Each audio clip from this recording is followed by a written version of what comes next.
Yes, Kenya. Tamu sana, yes. Politics in Kenya is getting more lively each passing day.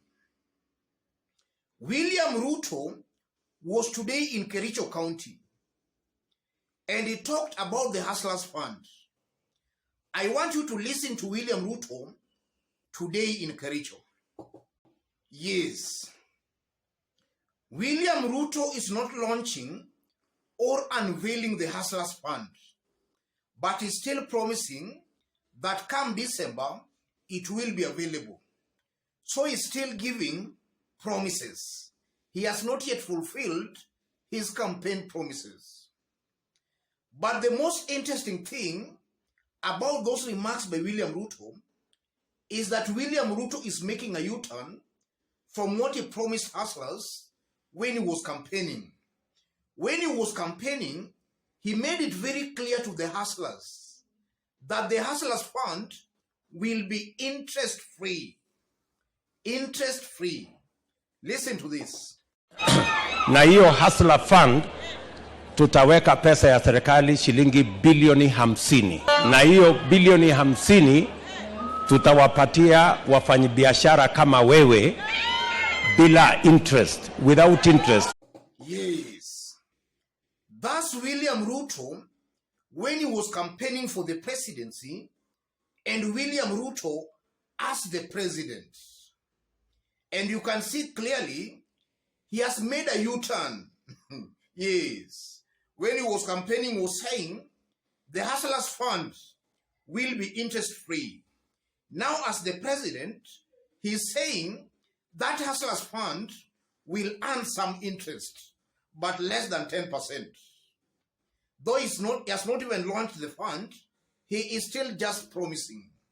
He is still just giving hustlers promises that come December we will do this. And it's not even guaranteed that come that December, the hustlers will get that Hustlers Fund. In this video, I want us to dig deep into that story to see exactly what is happening here, ladies and gentlemen. Before we do that, if you are watching us for the very first time, subscribe, give this video a like. Yes. From those remarks, it's clear William Ruto lied to the hustlers. And he deliberately lied to the hustlers because he knows they are politically naive. The so-called hustlers, the masses, they vote blindly along ethnic and party lines. They don't care the attributes of a good leader. So William Ruto deliberately lied to them. And that shows clearly William Ruto is a lying president. And that alone shows and proves William Ruto fails the test on leadership and integrity. William Ruto is not fit to hold a public office if the law was to be followed as it is. Yes, Ruto is not fit to hold a public office. And then secondly, as William Ruto promises to unveil the Hustlers Fund, he is also promising to do away or to kill the Shylock businesses. What William Ruto does not know is that these Shylocks are also hustlers. They are in businesses. And this is just a way of hustlers finding ways and means to survive amongst themselves. Because all these funds William Ruto is talking about, these are funds that are already in existence. Uhuru Kenyatta and even the previous governments, they had such kind of funds. We used to have youth enterprise funds, but these funds were not accessible to the hustlers. The funds have all along been there, but they have not been accessible to the hustlers. And that's why the hustlers came up with these things of Shylocks. because a hustler can easily access a Shylock's loan than actually accessing those government funds or those so-called hustlers' funds. And I know even if William Ruto will launch that fund, which he has not yet launched, we don't know whether he will launch it or not. But even if he will launch it, it's not guaranteed that it will be available to the hustlers. So the hustlers will still be in their usual and normal problems. And I know what certainly will be helping the hustlers are these so-called Shylocks. If he does away with the Shylocks or kills their businesses, the hustlers, the masses, the poor man will be in even a bigger problem than currently they are in. So William Ruto is creating a very bigger problem by trying to cure a problem. Personally, I don't really believe that the Hustlers Fund will yield its intended purpose. And then looking at William Ruto again, those remarks by William Ruto forces me to take some issues with some Kenyans amongst us. It's clear that there is a section of the Kenyan population who are completely ignorant of what constitutes a good leader. And this is why sometimes I always urge and advocate for leadership to rotate among Kenyan communities. Since independence, Kenya has been ruled by only two communities. And it is very clear Kenya is where it is today because of these two communities. Poor rule, poor governance.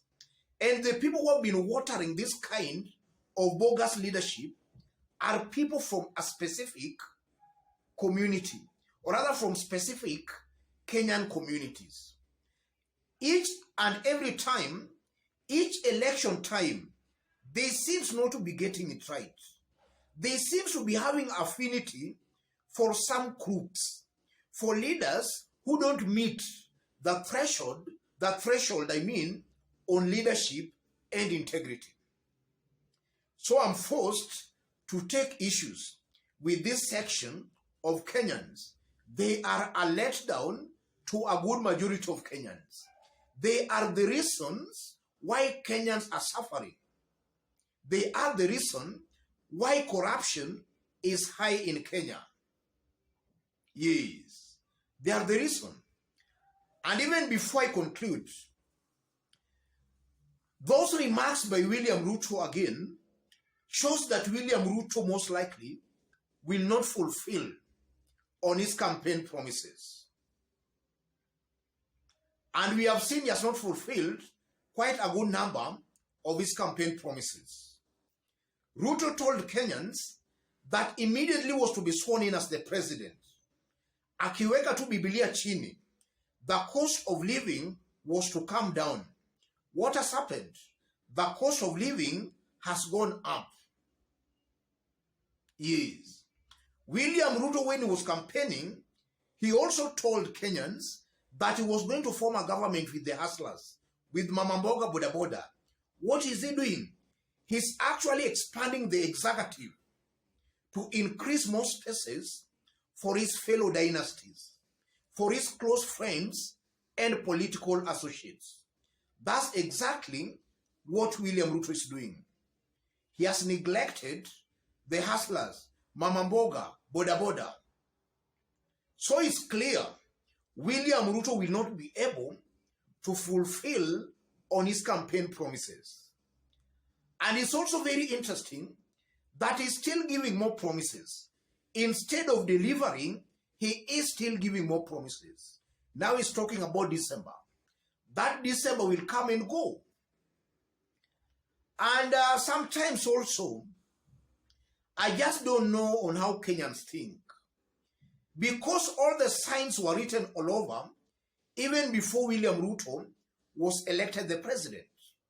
It was very clear William Ruto was not going to deliver. And I'm saying that based on some previous promises William Ruto made in 2013 and in 2017.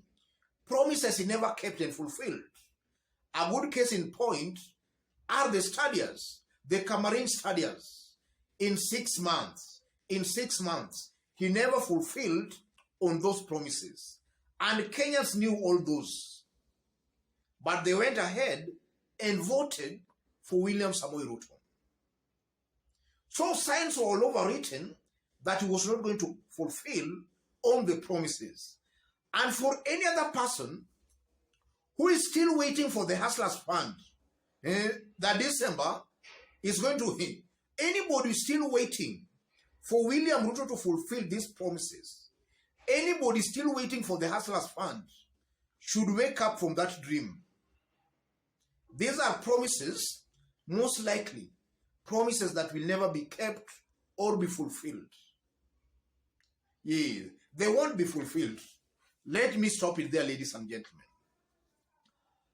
If you are watching us for the very first time, but you have not yet subscribed, kindly subscribe, give this video a like. To our fans and subscribers here, I'm very much humble, very grateful for the kind of support you're giving me here. Any other person who wants to have a chat, a discussion with me, or even to support this channel, I've pinned my number on the comment section. Contact me through the number. Or maybe if you want to support the channel, be free to channel your contribution or support to the number. Let's meet in our next analysis. Thank you. God bless you.